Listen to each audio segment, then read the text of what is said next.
Estábamos en plena cena cuando Mark de repente bajó su tenedor. Me miró y preguntó, ¿quién es Walter Briggs? Mis palillos se congelaron en el aire. Mi corazón dio un vuelco. Walter Briggs era un nombre falso, algo que Cecilia y yo habíamos inventado una noche de borrachera. Hicimos un pacto. Si alguna vez una de nosotras se metía en problemas y no podía ser contactada, Walter Briggs sería la clave. Además de ella y de mí, nadie más conocía ese nombre, y Cecilia llevaba un mes desaparecida. Había dicho que se iba de viaje a Tailandia y nunca volvió. Miré el rostro casual y despreocupado de Mark, y el corazón se me encogió. ¿Cómo era posible que conociera ese nombre? El nombre Walter Briggs nació el año en que Cecilia y yo nos graduamos de la universidad. Nos habíamos terminado una botella entera de vino tinto, y estábamos tumbadas en la azotea, mirando la luna llena. Cecilia tenía Cecilia, brazos alrededor de mi cuello, arrastrando las palabras. Sophie, necesitamos una clave. ¿Una clave para qué? Ya sabes, si alguna vez una de nosotras se mete en problemas, desaparece, y la otra escucha el nombre, sabrá que algo anda mal. Me reí, llamándola dramática, pero pasamos la siguiente hora, intercambiando ideas hasta que dimos con Walter Briggs. Sonaba tan anticuado y tosco que era imposible que fuera el nombre de una persona real. Solo 2 personas en el mundo sabían lo que significaban esas palabras, yo y Cecilia. Y Cecilia llevaba 31 días desaparecida. Había dicho que pasaría unos días en Chiang Mai, Tailandia. Incluso me hizo una videollamada desde el aeropuerto, enfocando con su teléfono la tienda libre de impuestos. Sophie, ¿ves algo que quieras? Yo invito. Esa fue la última vez que vi su rostro. Después de eso, mis mensajes se quedaron sin respuesta. Mis llamadas no entraban. Su última publicación en las redes sociales fue una foto en un mercado nocturno en Chiang Mai. Llamé a la policía. Su familia llamó a la policía. Las autoridades en Tailandia estaban investigando, pero no había rastro de ella. Ni cuerpo ni testigos. Nada. Era como si Cecilia simplemente se hubiera esfumado de la faz de la tierra. Y ahora mi esposo, Mark, un hombre que, en teoría, no tenía ninguna conexión con Cecilia, un hombre que ni siquiera le había dado un me gusta a sus publicaciones, acababa de pronunciar casualmente ese nombre durante la cena. ¿Qué pasa?, preguntó Mark, notando mi atónito silencio. Sonrió. ¿Te ves extraña? No, no es nada. Bajé la cabeza y me llevé un bocado a la boca. No tenía sabor. Es solo que nunca antes había escuchado ese nombre. ¿Dónde lo oíste? Oh, un amigo lo mencionó, dijo tomando un sorbo de agua. Solo tenía curiosidad. Cambió de tema y empezó a hablar de su día de trabajo. Yo no podía escuchar ni una sola palabra.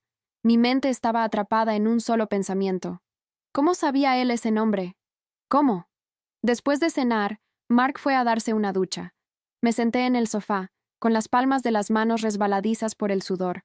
El sonido del agua corriendo resonaba desde el baño. Eché un vistazo a la puerta cerrada. Luego me levanté y caminé hacia su teléfono, que había dejado sobre la mesa del comedor. Sabía la contraseña. Nuestro aniversario de bodas. Mis dedos temblaban mientras lo desbloqueaba. Revisé sus mensajes, su registro de llamadas, sus notas. Nada. Estaba demasiado limpio. Sospechosamente limpio. El teléfono de nadie es tan prístino. Luego fui por su computadora portátil. Estaba en el estudio. Y también sabía esa contraseña. Nunca había intentado ocultármela. Revisé su historial de navegación, sus archivos, sus descargas, uno por uno. Entonces, abrí los registros en caché de una aplicación de reservas y mi mano se congeló. Hace un mes, Mark me había dicho que se iba a Shanghái para un viaje de negocios de 3 días. Incluso lo había ayudado a hacer la maleta. Pero los registros de reservas contaban una historia diferente. No había comprado un boleto a Shanghái. Había comprado un boleto a Chiang Mai, Tailandia. Su fecha de salida era un día antes que la de Cecilia. Su fecha de regreso era 2 días después de que ella desapareciera. El agua del baño se cerró. Cerré rápidamente la computadora. Regresé a la sala de estar y me senté en el sofá, fingiendo ver videos en mi teléfono. Mark salió, secándose el cabello con una toalla. Me miró. ¿Aún despierta? Sí, un rato más, dije con una sonrisa. Entró al dormitorio y apagó la luz. Me quedé mirando la entrada oscura, hundiendo los dedos en el Reposabrazos del sofá. Mark, ¿qué hiciste en Tailandia? A la mañana siguiente, le dije a Mark que había surgido un proyecto urgente en el trabajo y que necesitaba salir de la ciudad por unos días. Se estaba atando la corbata, de espaldas a mí. ¿A dónde? A San Francisco. ¿Cuándo volverás? No estoy segura, tal vez en 3 o 4 días. Se giró y me dedicó una sonrisa. Cuídate, lo haré. Sonreí de vuelta. Tomé un vuelo esa misma tarde. No a San Francisco, a Chiang Mai, Tailandia. Aterricé a las 4 de la tarde, hora local. Una pared de aire caliente y húmedo me golpeó al salir del Onechonses aeropuerto, y por un momento sentí una mareante sensación de desorientación. Esta era la ciudad donde Cecilia se había tomado su última foto. El mercado nocturno, las luces, la multitud. Había estado de pie frente a un puesto de mango sticky rice, sonriendo como una niña pequeña. No tenía tiempo para el duelo. Fui directamente al hotel donde se había hospedado.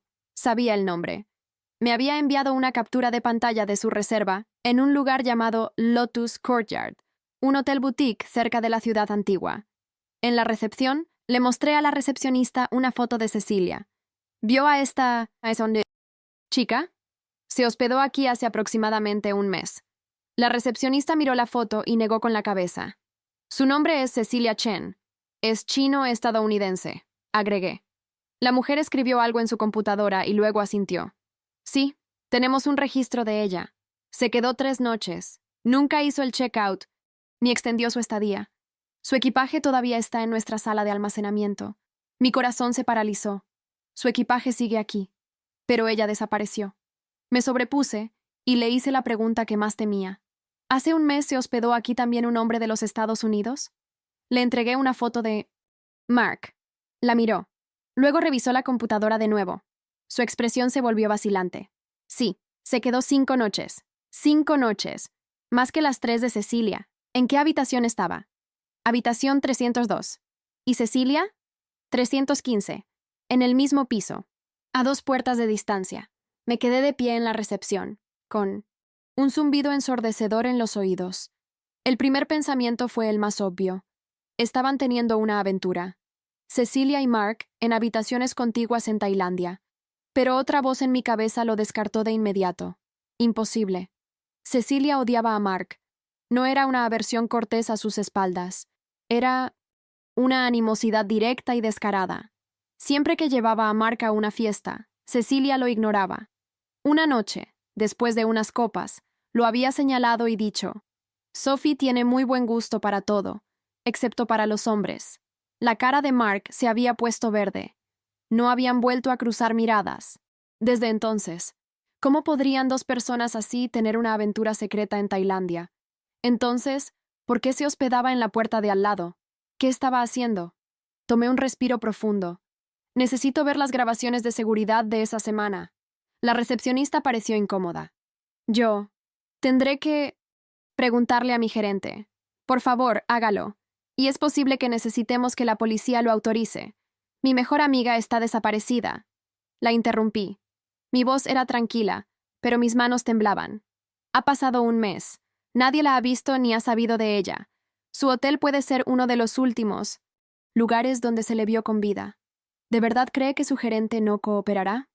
Se me quedó mirando, y luego levantó el teléfono.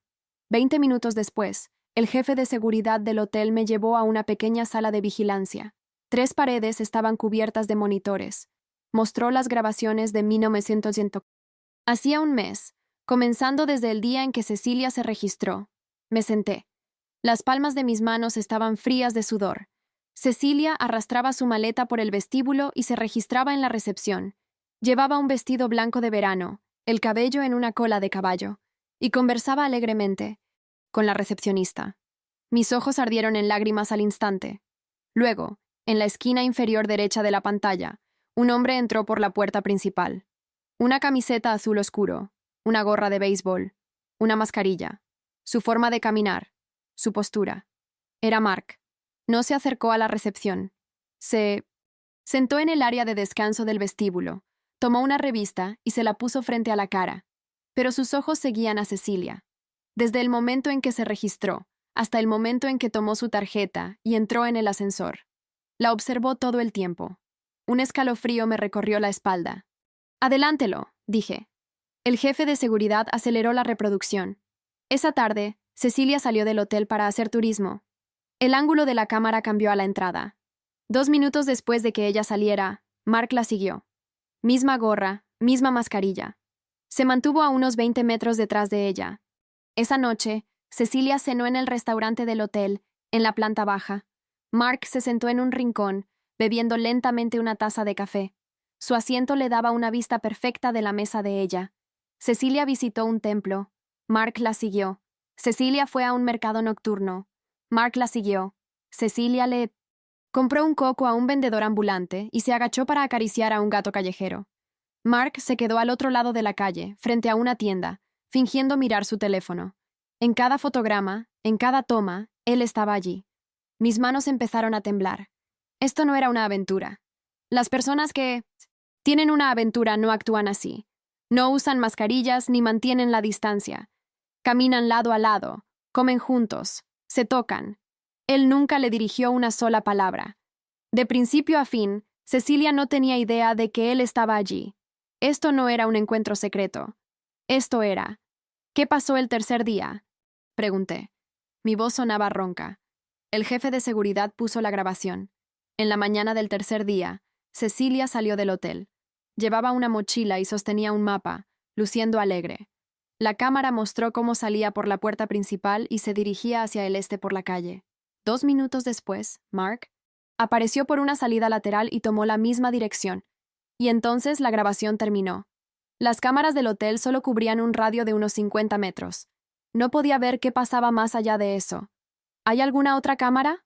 Pregunté. El jefe de seguridad negó con la cabeza. Eso es todo lo que tenemos. Para las cámaras de la calle, tendría que contactar a la policía local. Me quedé en silencio durante mucho tiempo. Luego me levanté, le di las gracias y salí de la habitación. De pie frente al hotel, abrí el mapa en mi teléfono. Cecilia se había dirigido hacia el este. Ese camino pasaba por un par de calles, un mercado, una gasolinera y terminaba en la costa, en un acantilado. Me quedé mirando el marcador en el mapa. Mis dedos estaban entumecidos. Ella fue allí. Él la siguió y luego ella desapareció. Me quedé paralizada frente al hotel, mirando ese punto en el mapa. El acantilado. El camino. Terminaba en un acantilado.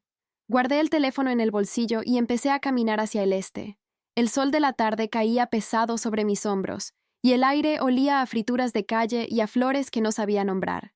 Chiang Mai era hermosa de una manera que me resultaba insoportable. Demasiados colores, demasiado ruido, demasiada vida para una ciudad donde mi mejor amiga había desaparecido. Caminé durante 20 minutos siguiendo la ruta que Cecilia había tomado esa mañana. Pasé por el mercado, los puestos de frutas, una gasolinera con un perro durmiendo a la sombra, todo exactamente como aparecía en el mapa. Y entonces el bullicio fue cediendo, las calles se fueron vaciando, y el pavimento terminó en un camino de tierra que ascendía suavemente hacia la costa. El acantilado no era espectacular. Era una saliente de roca sobre el mar, con una valla de madera vieja que alguien había pintado de blanco hacía mucho tiempo. La pintura estaba descascarada. Algunas tablas faltaban. Me acerqué al borde y miré hacia abajo. El agua golpeaba las rocas con un sonido sordo y rítmico. No era una caída mortal, quizás 12 o 15 metros, pero las rocas de abajo eran afiladas y el agua, turbia, no dejaba ver el fondo. Un escalofrío me subió por la nuca a pesar del calor. Retrocedí un paso. Necesitaba pensar con claridad. Mark había seguido a Cecilia durante 3 días, no como un amante, sino como alguien que la vigilaba, alguien que no quería ser visto. Y el tercer día, ambos tomaron este camino, y Cecilia nunca regresó. Saqué el teléfono y llamé al detective Arun, el investigador tailandés que la familia de Cecilia había contratado. Contestó al segundo tono. Sophie Chen, dijo. Estaba esperando que me llamara. ¿Cómo sabe quién soy? Su nombre estaba en el expediente. La familia nos informó que podría venir. Hizo una pausa. ¿Está en Chiang Mai? Sí. Acabo de ver las grabaciones del hotel. Tengo información que necesita escuchar.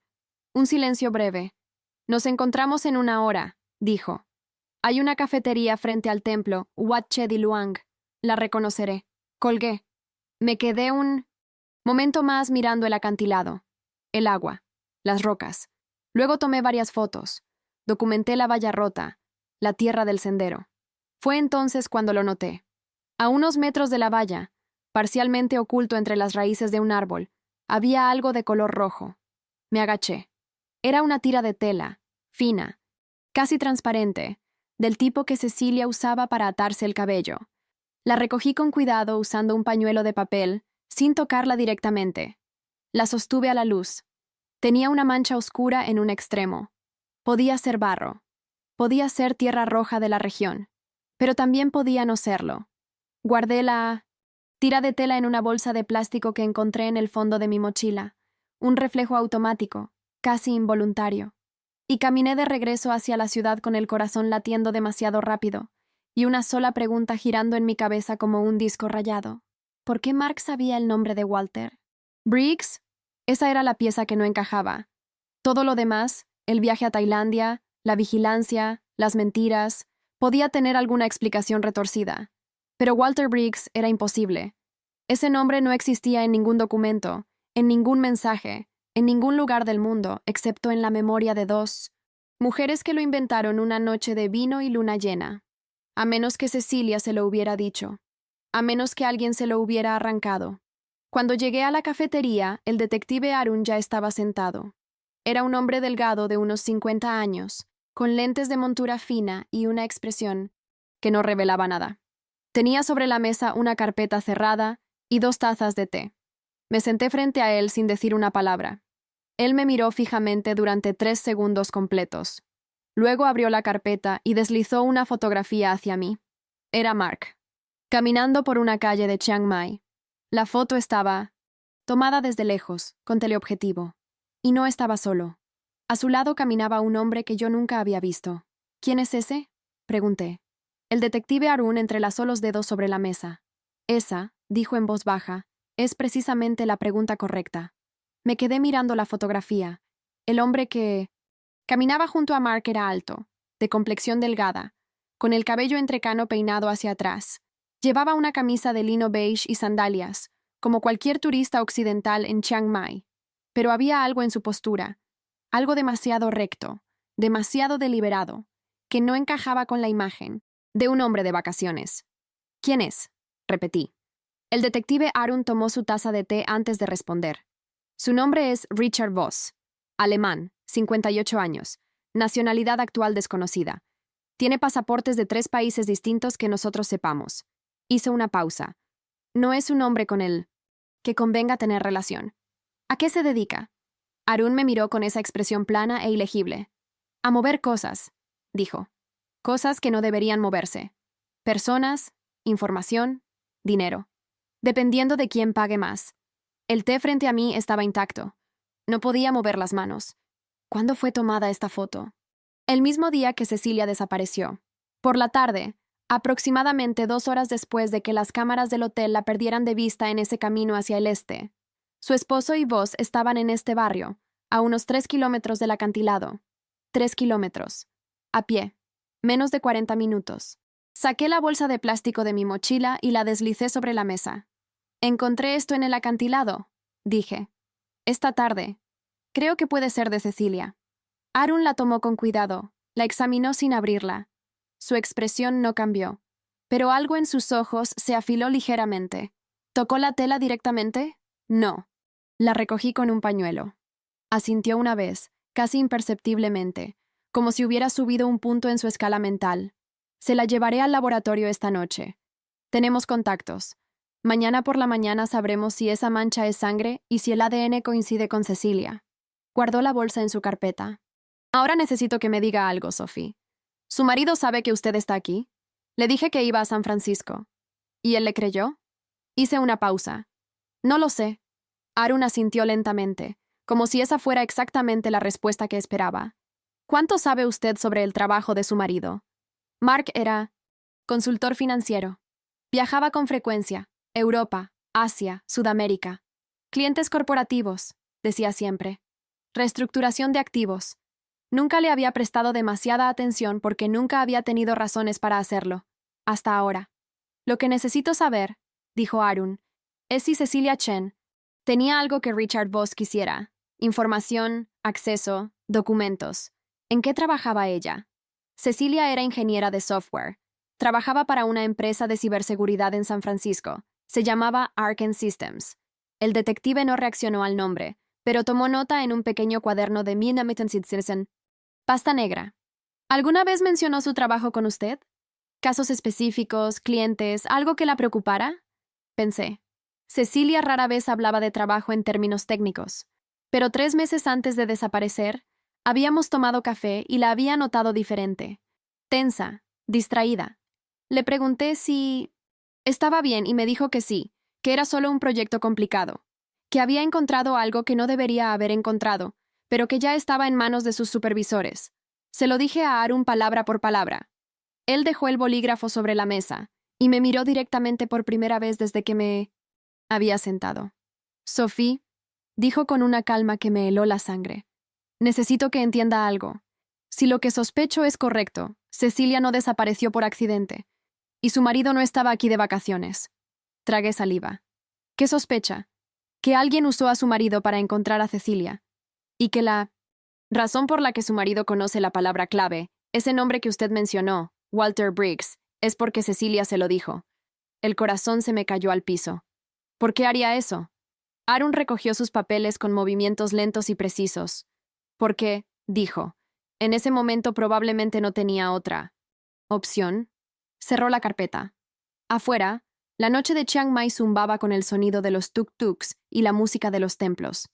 Yo me quedé sentada con las manos heladas y la certeza terrible de que todo lo que creía saber sobre mi vida era una mentira construida con mucho cuidado, ladrillo por ladrillo, durante años, y que Cecilia lo había sabido antes que yo.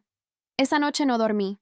Me quedé tumbada en la cama del hotel mirando el ventilador girar en el techo, escuchando el ruido sordo de la ciudad afuera, pensando en Cecilia. Sophie tiene muy buen gusto para todo, excepto para los hombres. Lo había dicho con una copa en la mano, señalando a Mark con ese descaro suyo que siempre me había parecido excesivo. Yo me había reído, incómoda, y había cambiado el tema. Mark se había puesto verde, y yo, en mi ingenuidad absoluta, lo había interpretado como una simple antipatía entre dos personas, incompatibles. Pero, ¿y si Cecilia sabía algo desde mucho antes? ¿Y si su animosidad hacia Mark no era una cuestión de personalidad, sino de información? Me senté en la cama. Eran las 2 de la madrugada. Abrí mi teléfono y busqué Arken Systems. Era una empresa real, con oficinas en San Francisco y Londres. Su sitio web era discreto y corporativo, con frases vagas sobre soluciones de seguridad digital y protección de infraestructura crítica. Nada que delatara lo que realmente hacían. Busqué más. Un artículo de una revista técnica mencionaba que Arken Systems había sido contratada por varios gobiernos europeos para auditar sistemas de comunicación clasificados.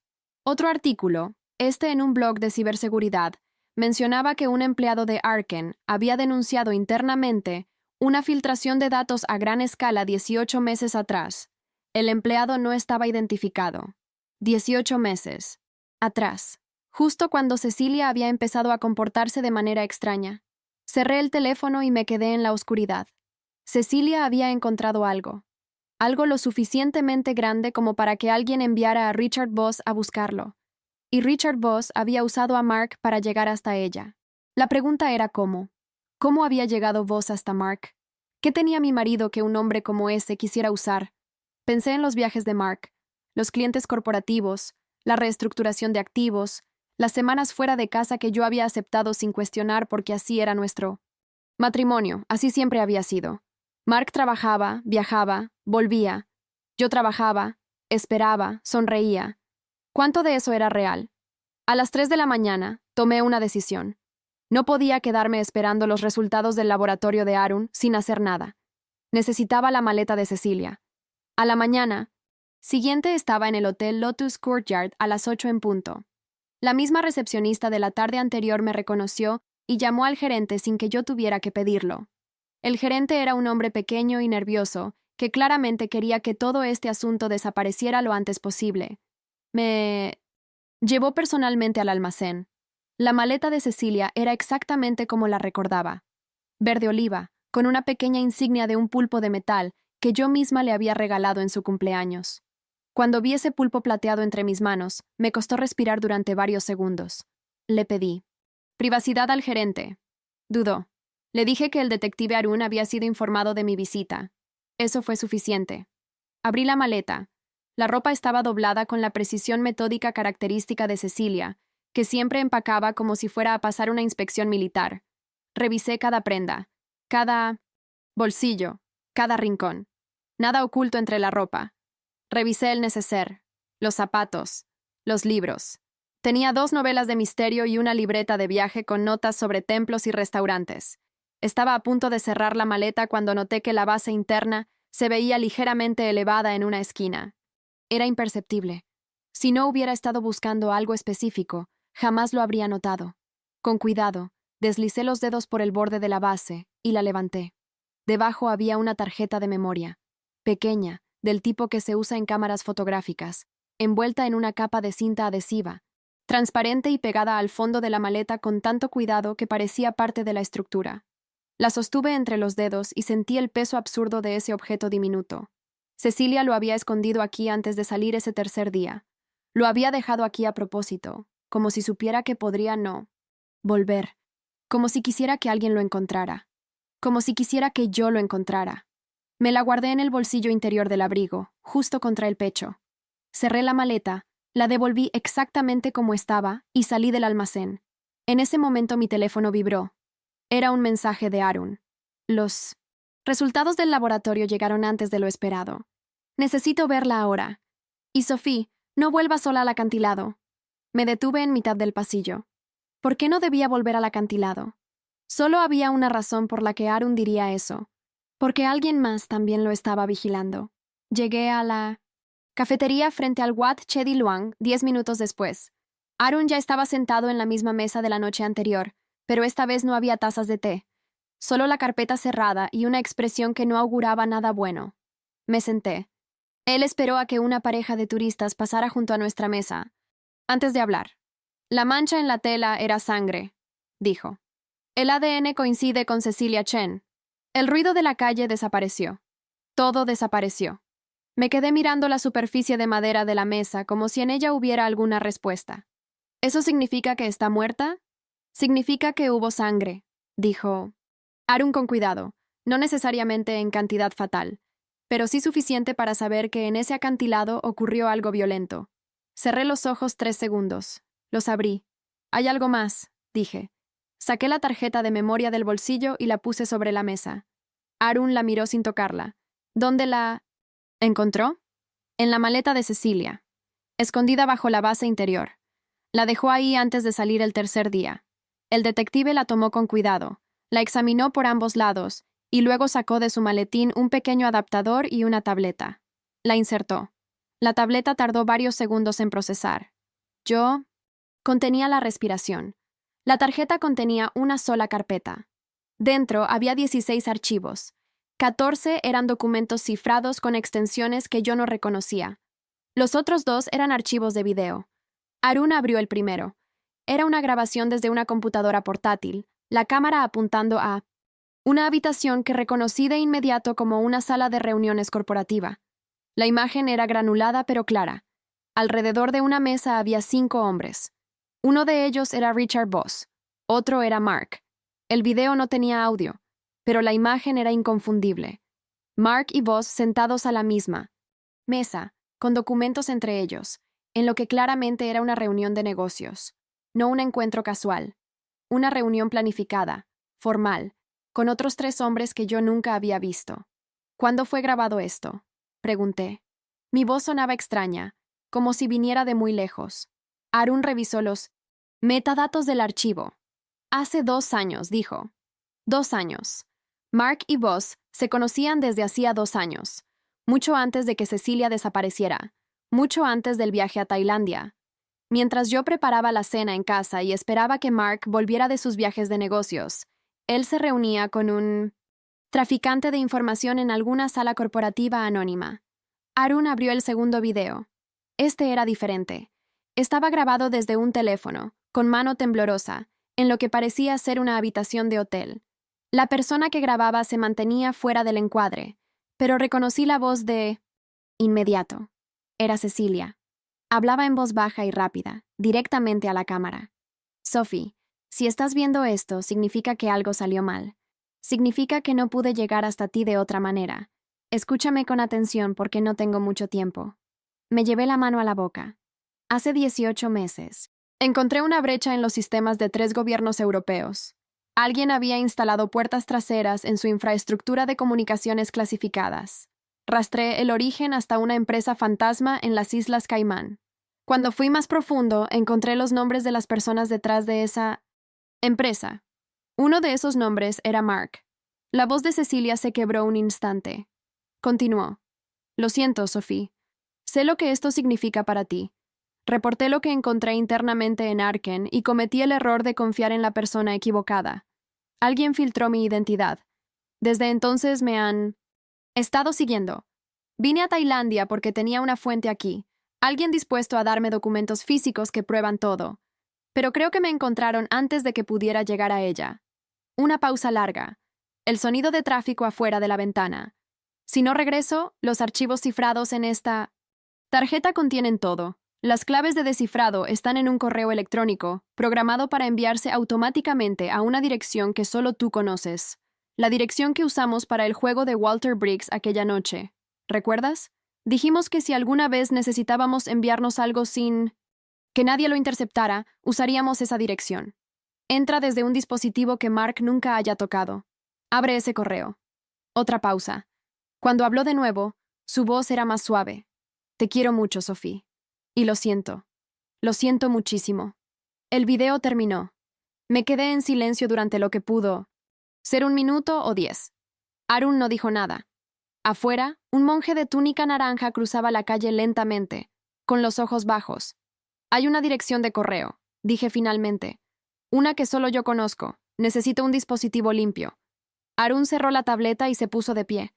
Tengo uno en la oficina, dijo. Vamos.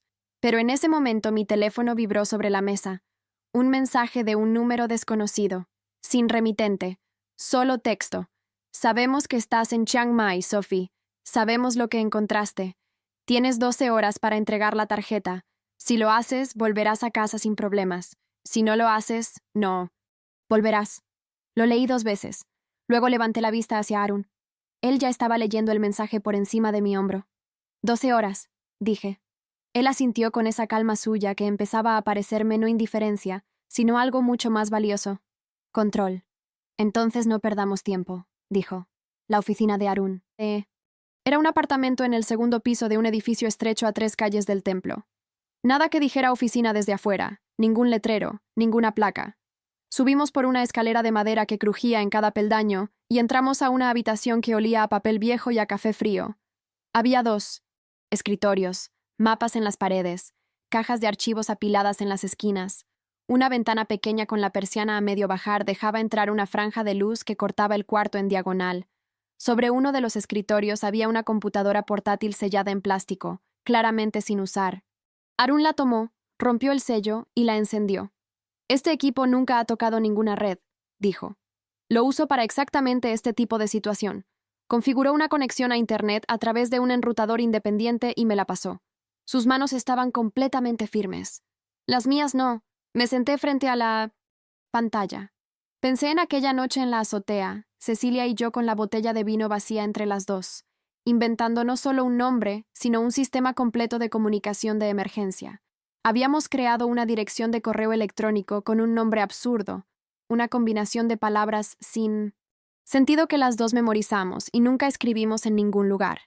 Una dirección que no existía en ningún papel, en ningún teléfono, en ninguna nube. La escribí desde memoria. Mis dedos la recordaban aunque mi mente tardara un segundo en encontrarla. La bandeja de entrada cargó.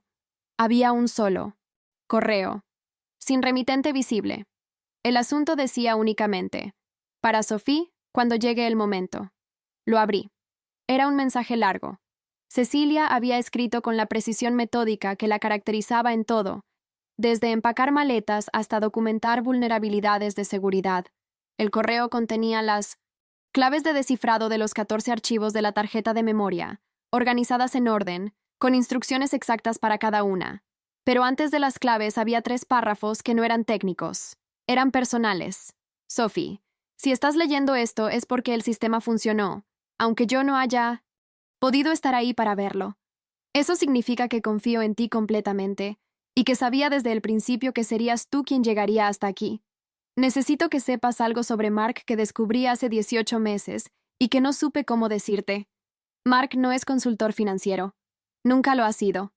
Es un intermediario. Su trabajo real consiste en conectar a personas con información clasificada con personas que pagan por ella. Richard Voss es su socio principal desde hace más de 4 años. Juntos han vendido datos de infraestructura crítica a al menos 2 organizaciones cuya identidad está documentada en los archivos cifrados. Yo era un problema para ellos porque había rastreado el origen de las brechas hasta sus nombres. Cuando mi identidad fue filtrada dentro de Arken, Mark lo supo antes que nadie. Él fue quien le dijo a Voss dónde encontrarme. Respiré profundo y seguí leyendo. Lo que más me costó, Sophie, fue saber que Mark tenía acceso a cosas que yo te había contado en confianza. Conversaciones nuestras, detalles de nuestra amistad. Sé que en algún momento, quizás sin que tú lo supieras, él revisó tus mensajes, tus correos, tus notas. Así fue como obtuvo el nombre de Walter Briggs. No te lo preguntó a ti directamente. Lo encontró solo, en algún lugar donde lo habías guardado sin pensar que importaba. Me detuve. Cerré los ojos. Recordé un cuaderno viejo que guardaba en el cajón de mi mesita de noche. Un cuaderno de notas donde a veces escribía cosas sin ningún orden, listas de pendientes, ideas, recuerdos. Una noche, años atrás, había escrito: Pacto con Cecilia, Walter Briggs, si alguna vez desaparece. Solo para no olvidarlo. Solo por ese hábito tonto de escribir las cosas importantes. Mark había leído ese cuaderno. Y yo nunca lo había sabido. Arun se acercó por detrás y leyó la pantalla en silencio. Cuando terminó, se apartó y caminó hacia la ventana. ¿Puede descifrar los archivos con esas claves? Le pregunté. Tengo a alguien que puede hacerlo, dijo. En 2 horas tendremos el contenido completo. Hizo una pausa. Pero Sophie, necesito que entienda la situación. Esos archivos son evidencia suficiente para una investigación internacional. Cuando los entreguemos a las autoridades correctas, no habrá marcha atrás. Para usted, para su matrimonio, para su vida tal como la conocía. Lo miré. Mi vida tal como la conocía terminó cuando Mark pronunció el nombre de Walter Briggs durante la cena, dije. Solo que yo todavía no lo sabía. Arun asintió lentamente. Hay algo más, dijo. Algo que no le había dicho todavía porque quería esperar a tener los archivos. Tenemos un testigo, un vendedor del mercado nocturno que vio a Cecilia el tercer día, en el camino hacia el acantilado. La vio con un hombre. El corazón se me aceleró. ¿Mark? No, dijo Arun. No era Mark. Era un hombre que el testigo describió como más joven, cabello oscuro, ropa local, alguien que conocía la zona. ¿Qué pasó? El testigo dice que los vio discutir, que Cecilia parecía asustada, pero no sometida, que en un momento el hombre la tomó del brazo y ella se zafó. Luego siguieron caminando hacia el acantilado y el testigo los perdió de vista. ¿Y Mark? Mark llegó 10 minutos después, según el testigo. Solo. Caminando rápido. Me quedé procesando eso. 2 hombres. Cecilia sola con uno de ellos. Mark llegando después. ¿Dónde estaba vos en ese momento? Pregunté. Arun me miró con algo que por primera vez se parecía a la admiración. Esa, dijo, es exactamente la pregunta que me hice yo también. Y la respuesta está en los registros de cámara de una gasolinera a 2 kilómetros de la acantilado. Vos estaba esperando en un auto, como si ya supiera lo que iba a pasar, como si solo estuviera esperando el resultado. 2 horas después, el colaborador de Arun, un hombre joven llamado Niran que llevaba auriculares alrededor del cuello y hablaba en ráfagas cortas, había descifrado 11 de los 14 archivos. Los 3 restantes tenían una capa adicional de encriptación que necesitaba más tiempo, pero con los 11 era suficiente, más que suficiente. Los archivos contenían registros de transacciones, comunicaciones internas, contratos firmados con nombres reales y fechas precisas. 4 años de operaciones documentadas con la meticulosidad obsesiva de alguien que sabía que algún día necesitaría esa evidencia como escudo. Cecilia había construido un archivo tan completo y tan devastador que mientras Niran me explicaba el contenido en voz baja, yo no podía dejar de pensar que mi mejor amiga había sido, en silencio y sin decirme nada, extraordinariamente valiente. Mark aparecía en 17 documentos distintos, bajo su nombre real y bajo 2 alias que yo nunca había escuchado. Sus transacciones con vos sumaban una cantidad que mi mente se negaba a procesar. No era dinero de consultoría. Era dinero de venta de acceso a sistemas clasificados de defensa de 2 gobiernos europeos y uno latinoamericano. Mi marido había estado vendiendo secretos de Estado. Lo dije en voz alta sin querer, como si necesitara escucharlo para creerlo. Niran levantó la vista de la pantalla y me miró con una expresión incómoda. Arun no dijo nada. Me levanté y caminé hacia la ventana. Afuera, Chiang Mai seguía su ritmo habitual. Motocicletas, vendedores, turistas con sombreros de paja. Un mundo completamente ajeno a lo que estaba ocurriendo en esta habitación. Pensé en los 4 años de matrimonio, las cenas, los viajes juntos, los domingos leyendo en el sofá. ¿Cuánto de eso había sido real? ¿Cuánto había sido la vida cuidadosamente construida de un hombre que necesitaba parecer normal, estable, invisible? Arun se acercó. Sophie, necesito que tome una decisión. Tenemos los archivos, tenemos al testigo, tenemos las grabaciones del hotel. Es evidencia sólida. Puedo contactar esta noche a Interpol y a la Unidad de Crímenes Financieros de Bangkok. Pero si lo hago, Mark será alertado antes de que podamos contenerlo. Estos hombres tienen contactos en muchos lugares. Necesitamos una manera de mantenerlo quieto mientras las autoridades se posicionan. Lo miré. ¿Qué está sugiriendo? Que usted lo llame, dijo. Ahora. Que actúe con normalidad. Que le diga que San Francisco va bien, que volverá en 2 días, que no sospeche nada hasta que sea demasiado tarde. Para moverse. El estómago se me revolvió. ¿Quiere que le mienta? Quiero que lo mantenga en su lugar mientras nosotros hacemos nuestro trabajo, dijo Arun con calma. Es la única manera de garantizar que no huya antes de que podamos arrestarlo. Y es la única manera de que las autoridades tengan tiempo. De rastrear a vos simultáneamente. Si uno escapa, el otro lo protegerá. Necesitamos tomarlos al mismo tiempo. Sabía que tenía razón. Lo sabía con esa claridad fría y desagradable de las verdades que uno preferiría no ver. Tomé el teléfono. Marqué el número de Mark. Contestó al tercer tono. Su voz era exactamente la misma de siempre. Cálida, ligeramente distraída, completamente normal. Hola, ¿cómo va todo por San Francisco? Bien, dije. Las reuniones se están alargando. Creo que necesito un día más. Tómate el tiempo que necesites, dijo. ¿Cómo está el tiempo allá? Frío, dije. Como siempre. Una pausa breve. ¿Estás bien? Preguntó. Te escucho rara. Estoy cansada, dije. Son muchas horas de reuniones. Descansa, dijo. Te espero. Colgué. Me quedé mirando el teléfono en mi mano durante varios segundos. Te espero. ¿Cuántas veces me había dicho eso? ¿Cuántas veces había regresado a casa creyendo que lo que me esperaba era un matrimonio real?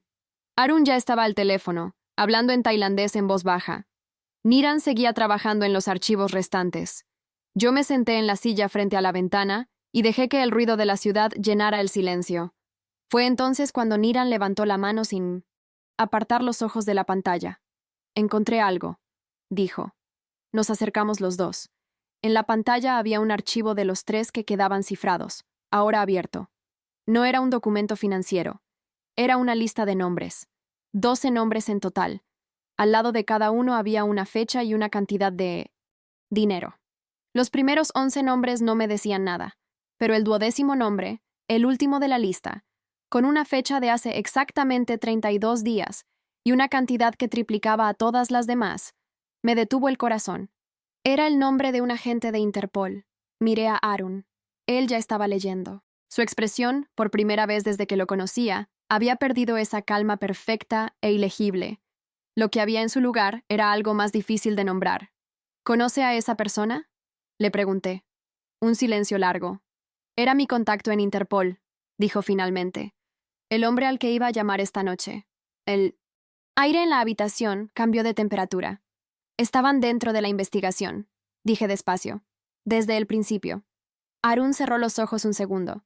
Cuando los abrió, Había tomado una decisión que yo podía ver en su cara antes de que dijera una sola palabra.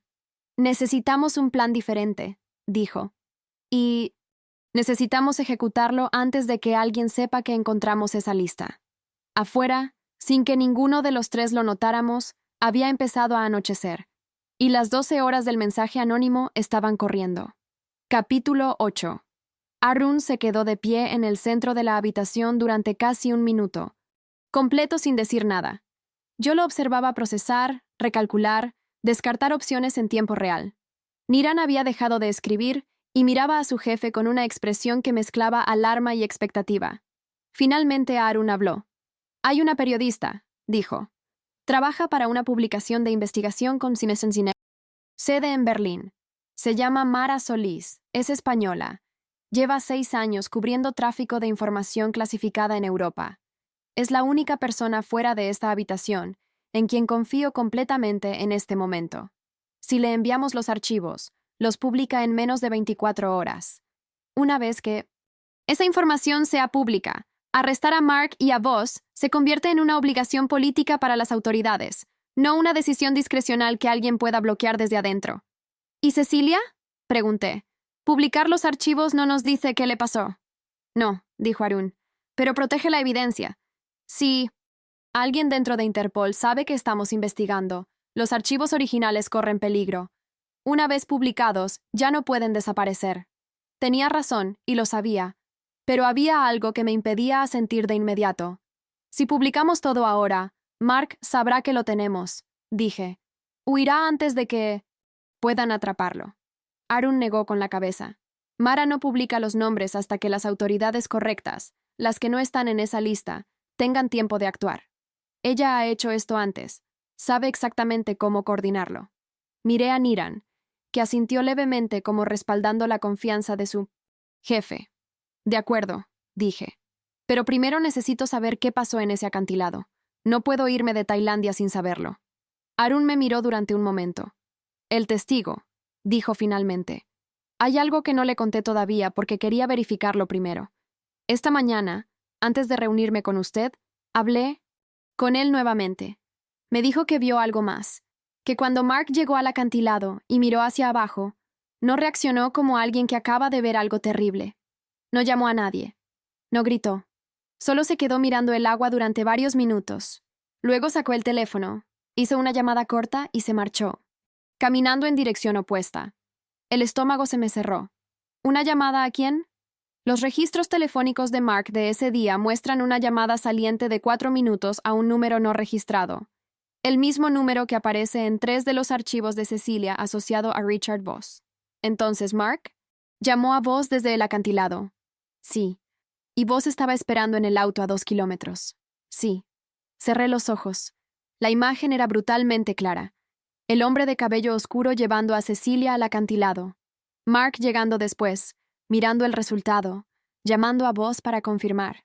Voss esperando en el auto como un ejecutivo esperando el reporte de una reunión. Mi marido había confirmado la muerte de mi mejor amiga por teléfono. Abrí los ojos. ¿Encontraron el cuerpo? Arun dudó un segundo demasiado largo. No, dijo.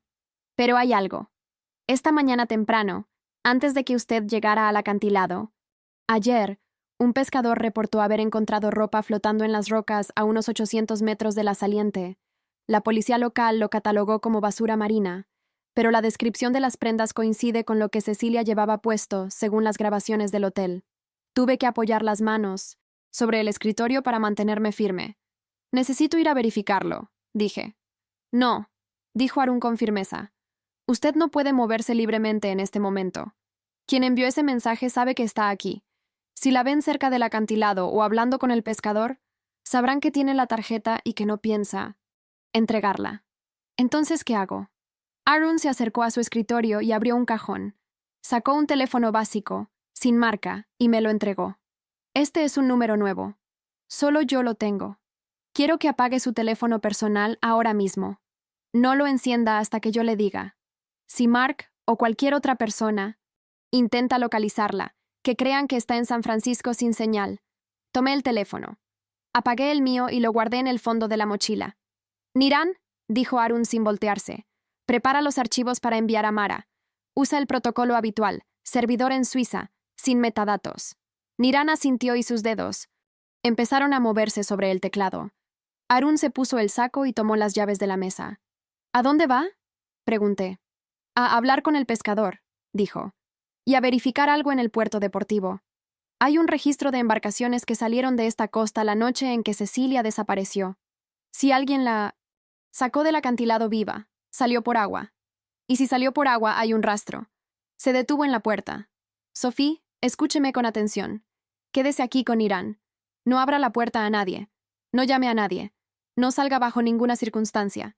¿Y si Mark me llama al teléfono personal? No lo encienda, repitió. Si llama y no contesta, que piense que está dormida, que está en una reunión, que está en el subterráneo, que piense cualquier cosa menos la verdad. Asintió una última vez y bajó por la escalera. Escuché sus pasos alejarse por la calle y luego el silencio, solo roto por el sonido de los dedos de Niran sobre el teclado. Me senté. Miré el teléfono apagado en mis manos. Pensé en Mark en casa, ajustándose la corbata frente al espejo, yendo al trabajo, durmiendo en nuestra cama, viviendo una vida completamente normal mientras yo estaba sentada en una habitación en Tailandia con los archivos que lo hundirían. Y entonces, desde el piso de abajo, escuché un golpe seco. Luego pasos, demasiado pesados para ser Arun, que acababa de marcharse. Niran levantó la cabeza del teclado. Nuestras miradas se encontraron. Los pasos subían por la escalera de madera, cada peldaño crujiendo. Uno por uno. Niran se levantó de la silla en silencio. Con un movimiento rápido y preciso cerró la computadora, sacó la tarjeta de memoria de la ranura y me la puso en la mano sin decir una palabra. Luego señaló con la cabeza hacia el fondo de la habitación. Había una puerta que yo no había notado, camuflada entre las cajas de archivos apiladas contra la pared. Niran la abrió sin ruido.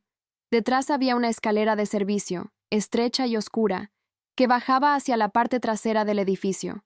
Salga, susurró. Doble a la derecha, cruce el callejón. Hay una tienda de telas azul al final. Espere. Adentro. ¿Y usted? No se preocupe por mí. Vaya. No había tiempo para discutir. Los pasos estaban llegando al último tramo de la escalera. Me metí la tarjeta en el bolsillo interior del abrigo, tomé la mochila y entré a la escalera de servicio. Niran cerró la puerta detrás de mí con un clic suave. Bajé en la oscuridad casi completa, guiándome con una mano en la pared de concreto húmedo. Contaba los escalones sin querer, un reflejo absurdo del cerebro buscando control donde no había ninguno. 16 escalones hasta una puerta de metal que se dio con un empujón. Salí a un callejón que olía a basura y a aceite de cocina. La luz era escasa, un solo foco amarillo al final del pasaje.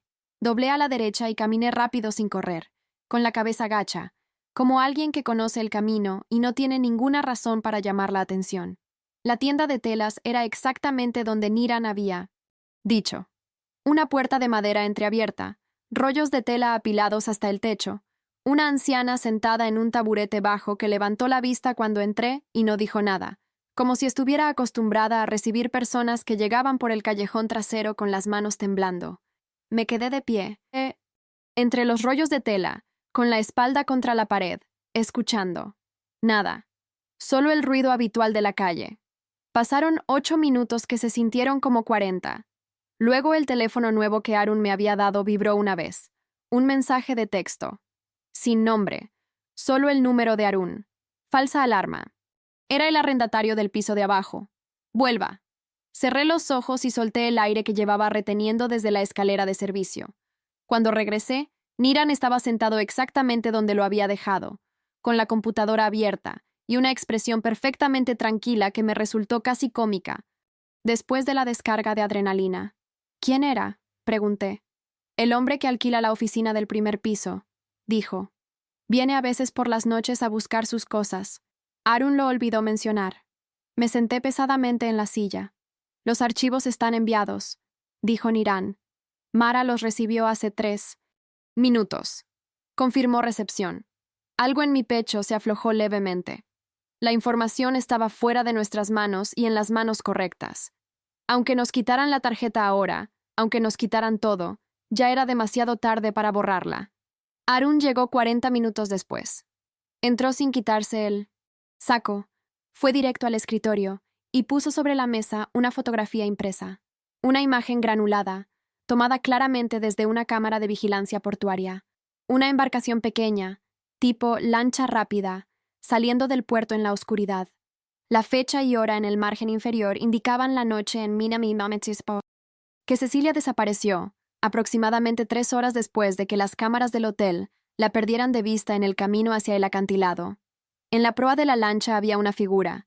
La imagen era borrosa, pero había algo en la postura, en la forma de los hombros, en el ángulo de la cabeza, apoyada contra la borda, que me golpeó directo al centro del pecho con una fuerza que no esperaba.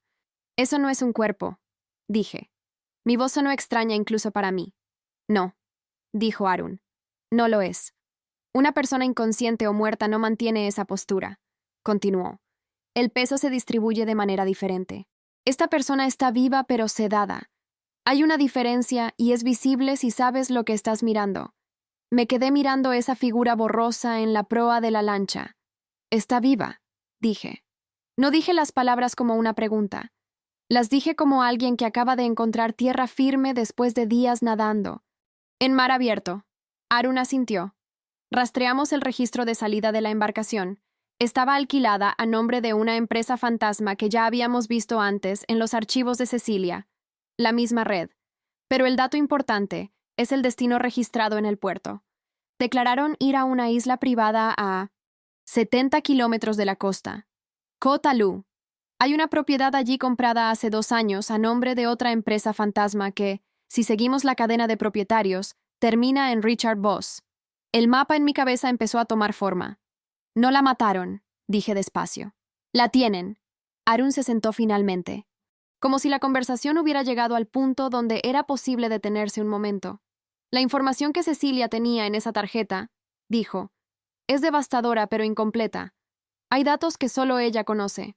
Fuentes, contactos, claves adicionales que no dejó grabadas en ningún lugar porque sabía que eran demasiado peligrosas para documentarlas. Vos lo sabe. Por eso no podía simplemente eliminarla. La necesita viva para extraer esa información. ¿Cuánto tiempo llevan intentándolo?» 31 días, dijo. 31 días. Cecilia llevaba 31 días en manos de esas personas y seguía sin ceder. Conociendo a Cecilia, eso no me sorprendió. Me rompió el corazón y no me sorprendió en absoluto. «¿Qué hacemos?», pregunté. «Mara publica mañana a las 6 de la mañana, hora europea», dijo Arun. «Eso nos da aproximadamente 10 horas. Cuando la publicación salga, vos sabrá que perdió». En ese momento Cecilia deja de tener valor como fuente de información y se convierte en un testigo. Y los testigos, en ese mundo, no sobreviven al momento en que dejan de ser útiles. El silencio que siguió fue absoluto. «Entonces tenemos 10 horas para llegar a esa isla», dije. Arun me miró fijamente. «Tenemos 10 horas», confirmó. Afuera, la noche de Chiang Mai era densa y caliente, y completamente indiferente a todo lo que estaba en juego dentro de esa habitación. Yo me levanté, me colgué la mochila al hombro y miré a Arun con una claridad que no había sentido en días. Toda la confusión, el miedo, la náusea de descubrir que mi matrimonio era una mentira construida sobre traición, todo eso seguía ahí. Pero debajo había algo más sólido y más antiguo, algo que tenía el nombre de Cecilia y el peso de 20 años de amistad. «¿Tiene una embarcación?», pregunté. Arun se permitió algo que en 1960. Otro momento podría haber sido una sonrisa. «Conozco a alguien», dijo. Salimos de Chiang Mai en el auto de Arun poco después de la medianoche. Niran se quedó en la oficina monitoreando las comunicaciones y manteniendo contacto con Mara desde Berlín. Antes de irnos, Arun hizo 2 llamadas cortas en 1960 tailandés que yo no entendí, pero cuyo tono me dijo que estaba activando recursos que normalmente no activaba. El trayecto hasta la costa duró 3 horas. Yo no dormí. Miraba la oscuridad afuera de la ventana y pensaba en Cecilia en esa isla, 31 días resistiendo. Pensaba en Mark en casa, durmiendo en nuestra cama, esperándome. Pensaba en los 4 años de matrimonio que habría que desmantelar uno por uno, como se desmantela una estructura construida sobre cimientos falsos, con cuidado para que los escombros no aplastaran todo lo que había alrededor. Llegamos al puerto de Chumphon, cuando el cielo todavía estaba completamente negro.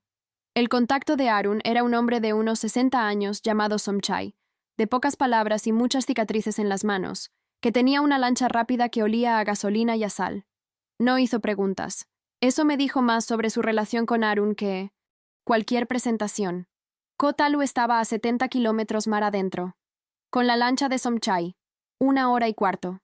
Salimos sin luces. El mar estaba oscuro y plano, con un viento suave que levantaba spray salado y lo depositaba en la cara como una advertencia constante. Arun me entregó un chaleco, salvavidas, y luego sacó de una bolsa impermeable 2 radios, una linterna táctica y algo que tardé un segundo en reconocer como una pistola de electrochoque. No tenemos autorización para armas letales en esta operación, dijo. Esto tendrá que ser suficiente. ¿Cuántas personas hay en la isla?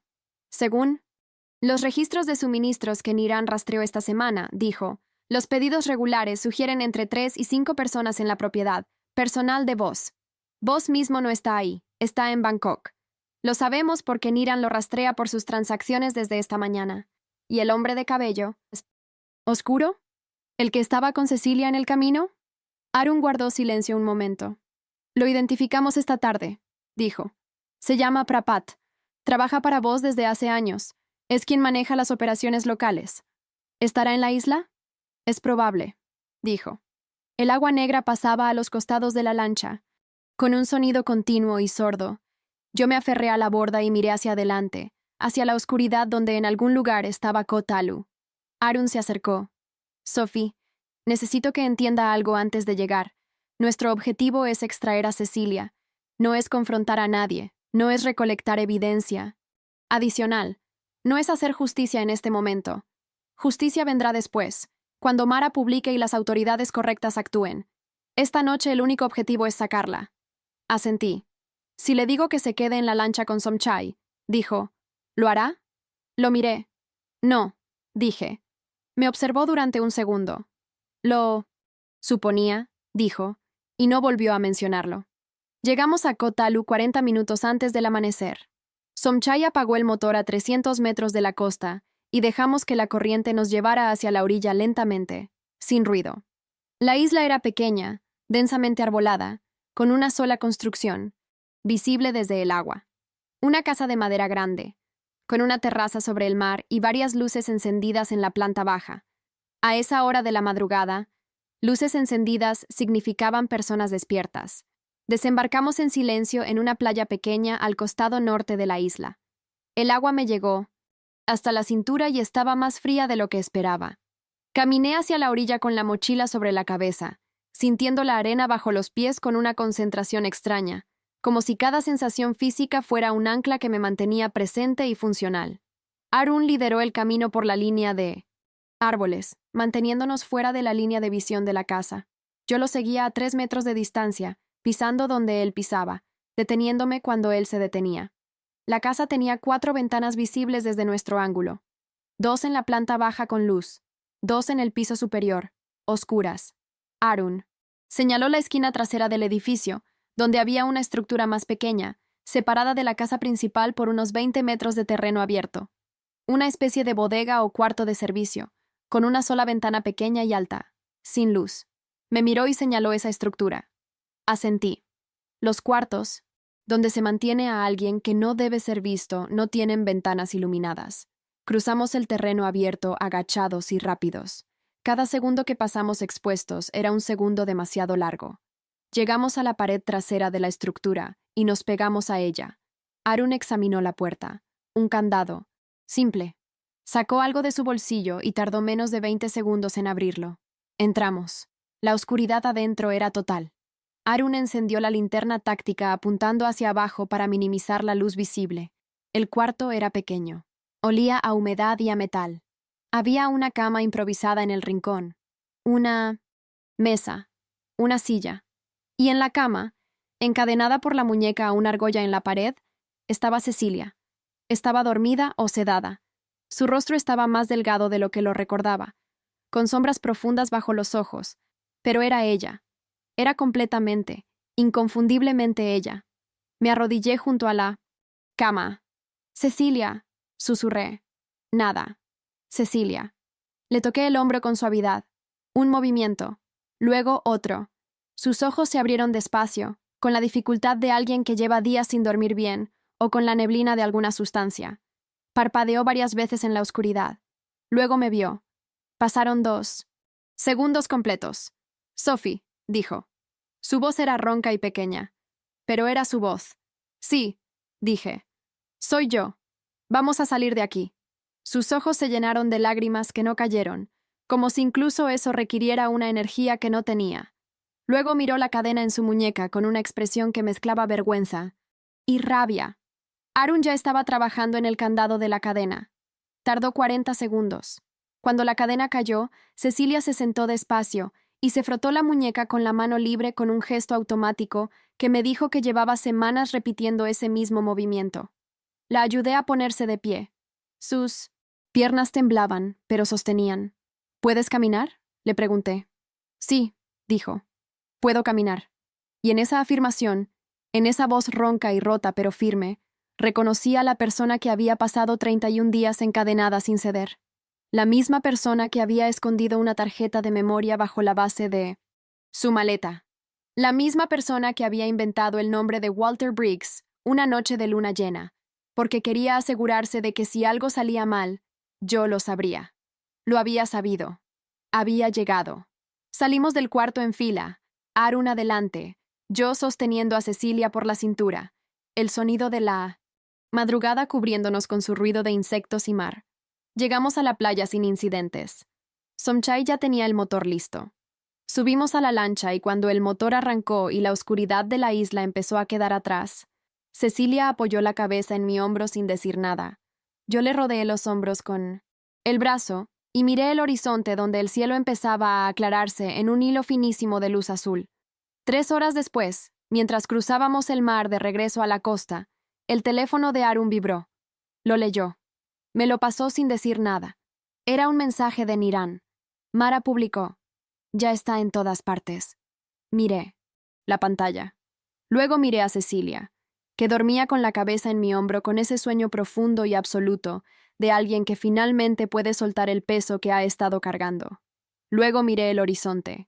El sol estaba saliendo sobre el mar de Tailandia, lento y enorme y completamente indiferente, como siempre lo hace el sol, como si nada extraordinario hubiera ocurrido durante la noche. Pero algo había ocurrido.